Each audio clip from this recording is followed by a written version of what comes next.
Chers internautes, bonjour, merci de nous rejoindre pour cette 26e édition d'Informatique News Hebdo, votre hebdomadaire dédié à l'actualité de l'informatique et des télécoms pour les professionnels. Édition un petit peu spéciale cette semaine puisqu'on retrouve notre rédacteur en chef Guy Hervier de l'autre côté de l'Atlantique et plus exactement à New York et en fait du côté de Central Park, si j'ai bien compris. Bonjour Guy. Bonjour Jean-François.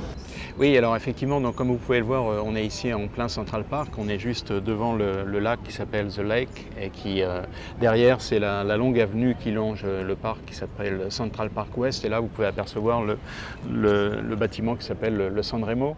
Alors, pour en venir à l'actualité de la semaine dans le secteur IT qui nous concerne, c'est du côté de chez Microsoft, si j'ai bien compris, qu'on trouve la principale information. Alors effectivement, pour revenir au sujet de Microsoft, il y a eu en fait principalement deux annonces. Ça va être bientôt la publication des résultats. Donc en général, c'est à la mi-juillet.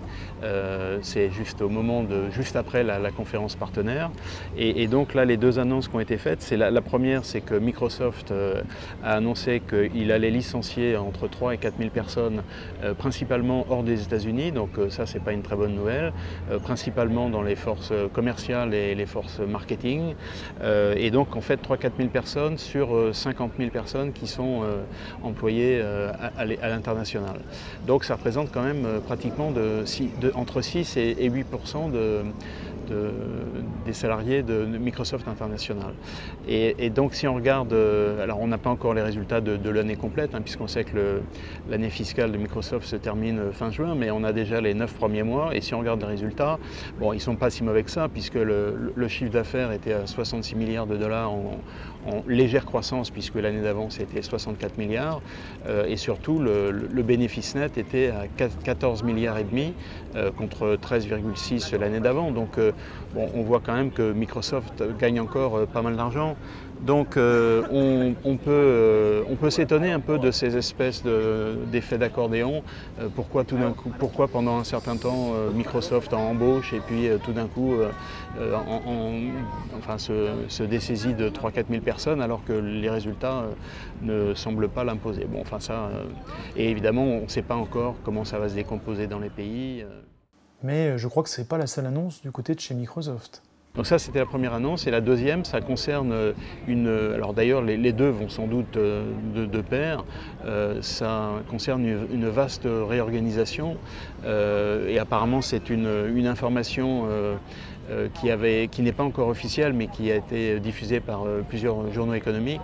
Et donc, vaste réorganisation qui, finalement, je crois que l'objectif principal, c'est passer principalement d'une approche produit vers une approche solution au sens large.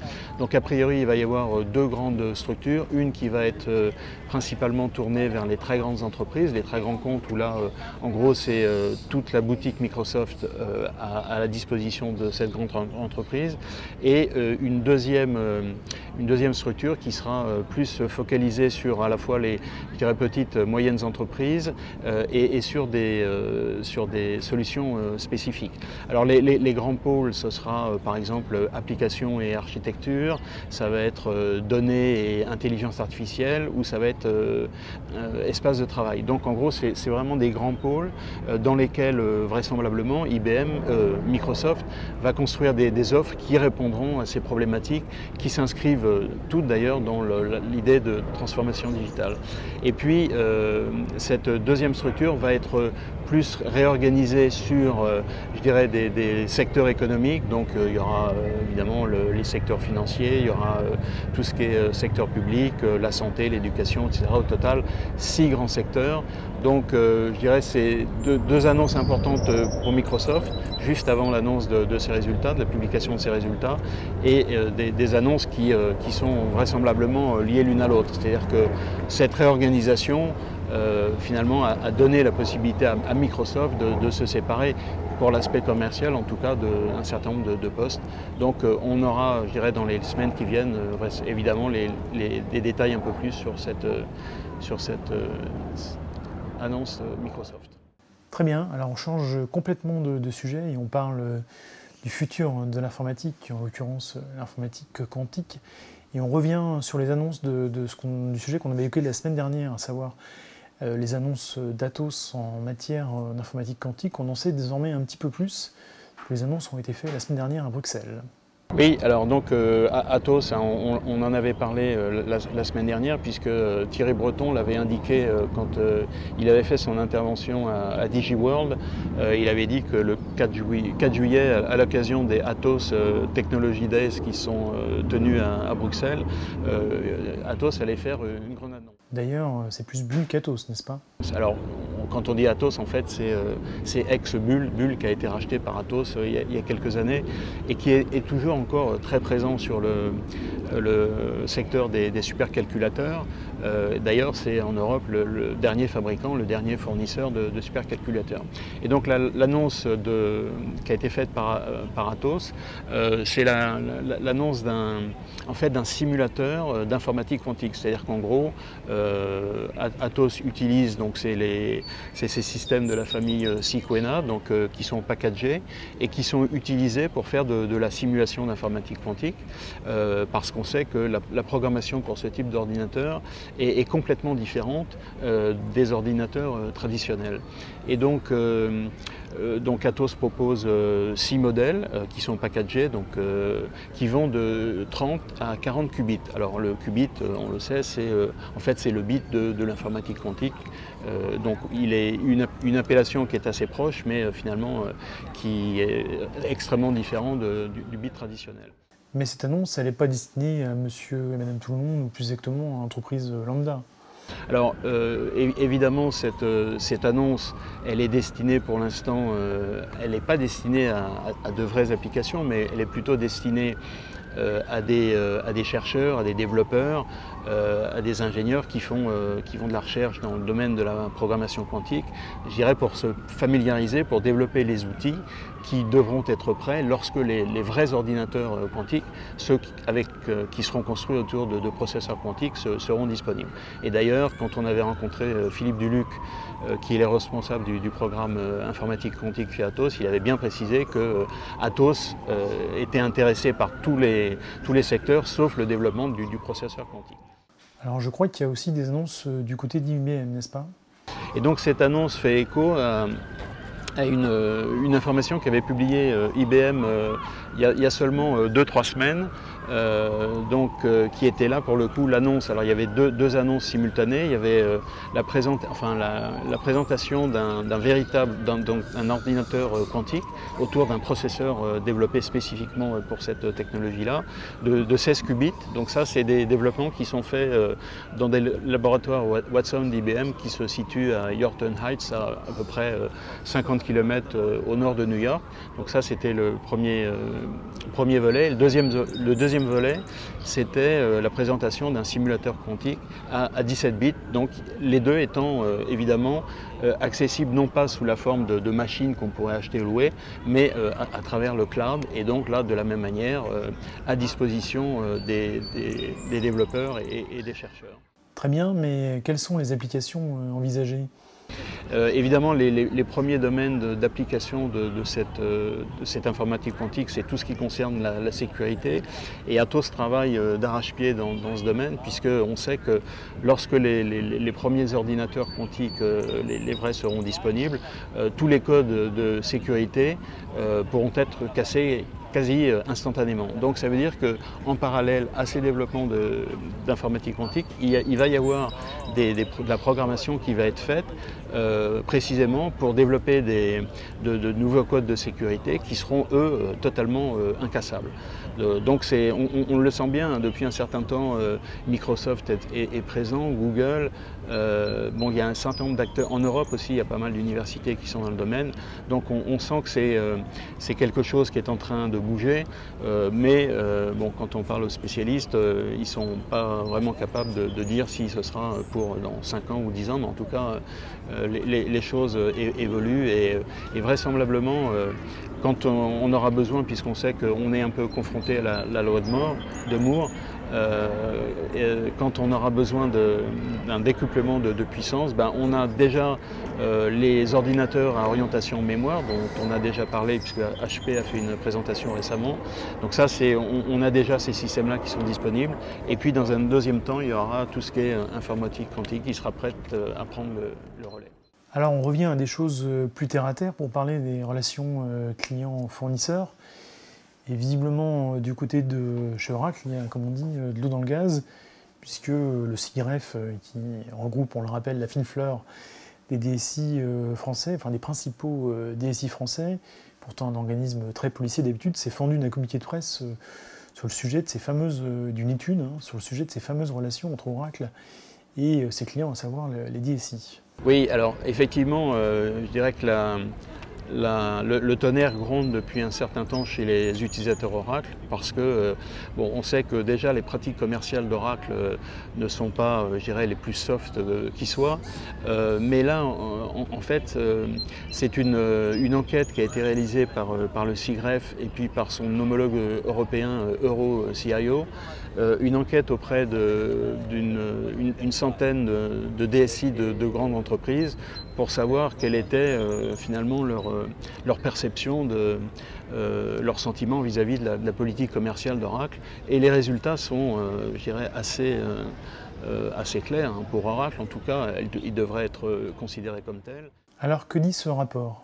En gros, il y avait à peu près 80% des DSI interrogés qui considèrent que Oracle ne donne pas suffisamment de flexibilité à la fois sur les contrats et les politiques de licence. Donc ça, c'est une première chose. 60% qui réfléchissent à la possibilité de changer de fournisseur. Et là, c'est le plus grave, 50%, donc 1 sur 2, qui déclarent être en train de travailler à des programmes pour changer de fournisseur. Donc, on peut supposer que le SIGREF, c'est une organisation sérieuse, donc c'est une enquête qui a été faite, je dirais, dans de bonnes conditions, que l'information est fiable, et on peut considérer que pour Oracle, c'est un investissement, et on verra comment ils réagissent. Alors, l'idée en particulier, c'est que Oracle, dans sa politique de tarification, ne prend pas en compte tout ce qui est virtualisation. Donc concrètement, ça veut dire ?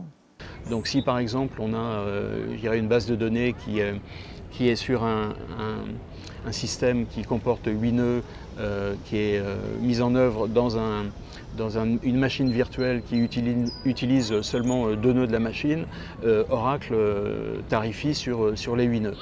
Donc on voit bien, c'est une politique un peu stricte. Je dirais que c'est une information qui est à prendre en compte, sachant que donc ça concerne Oracle, et de leur côté aussi les utilisateurs SAP par le biais de l'USF, donc l'association des utilisateurs SAP francophones, a aussi elle retourné des échos qui allaient un peu dans le même sens vis-à-vis de l'éditeur. Donc je dirais tant pour Oracle que pour SAP, il y a quelques matières à réflexion en tout cas et d'infléchissement dans la politique tarifaire des semaines et des mois à venir. Enfin, l'été est là, et donc avec l'été, les fameuses rumeurs sur le prochain iPhone nous arrivent, prochain iPhone qui, comme chaque année désormais depuis quelques années, devrait sortir en septembre-octobre. Alors c'est effectivement tous les ans en septembre, Apple nous ressort son nouvel iPhone. Donc cette année c'est le iPhone 8 qui est censé arriver. Alors certaines années il y a des iPhones avec pas mal d'innovations, et puis d'autres en fait c'est un iPhone repackagé pour les besoins de l'annonce de l'année qui n'apporte pas grand chose. Alors qu'en est-il cette année ? Là, cette année, a priori, c'est le site d'information Bloomberg qui a sorti l'information indiquant que, a priori, Apple est en train de travailler, donc on peut supposer que les travaux sont terminés, puisque si l'iPhone est disponible en septembre, tout est quasiment prêt, mais jusqu'à présent, il y avait la possibilité qui était offerte aux utilisateurs de l'iPhone d'utiliser le Touch ID, donc l'empreinte digitale, pour, au lieu de taper le code à chaque fois, donc quelque chose d'assez pratique. Et là, l'innovation, ce serait que l'iPhone puisse faire de la détection faciale. Donc en gros, vous allumez votre iPhone et il vous reconnaît et tout de suite, il sait qui vous êtes et vous n'avez plus besoin de ni taper le code, ni de mettre votre pouce sur l'appareil. Donc c'est quelque chose d'assez pratique. Alors d'ailleurs, entre parenthèses, c'est ST Microelectronics qui serait le fournisseur du composant qui permettrait de développer cette technologie. Mais bon, ça c'est très bien, donc on verra si ça arrive. Bon, on sait que c'est pas fiable à 100%, et d'ailleurs c'est un peu le cas pour le Touch ID.